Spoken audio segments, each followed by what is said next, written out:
BJP सरकारान कुळांच्यो केशी मामलेदाराकडल्यान कोर्टात घाल्यो। आता युती सरकारान हे केशी परत मामलेदाराकडेन व्हरपा खातीर शुक्रारा दुरुस्ती विधेयक सभाघरात मांडलें।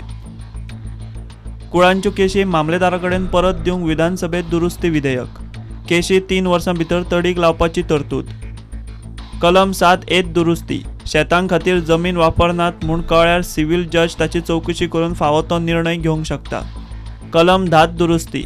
कांय सर्तींचेर कुळांक आपलो हक्क भाटकाराक परत दिवपाक मेळटा।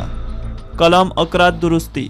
कुळां भाडे फारीक करना जाल्यार वा कुळान जमीन काबार करपासारको यत्न केल्यार वा शेती सोडून थंय हेर कितेंय केल्यार भाटकाराक कुळांचो हक्क परत घेवपाचो अधिकार। दुरुस्ती विधेयक मांडटना सरकारान आनीक नवो प्रकार हाडपाचो यत्न केला, तो म्हळ्यार शेतकी जमीन लवादाचो प्रस्ताव। विधेयकांत शेतकी जमीन लवाद करपाचोय प्रस्ताव आसा। कलम 43 घालून सरकारान केल्या लवादाची तरतूद। लवादात मामलेदार पावण्याचे कमीत कमी 3 वांगडी। प्रुडंटा खातीर चीफ रिपोर्टर लौकीक शिलकार।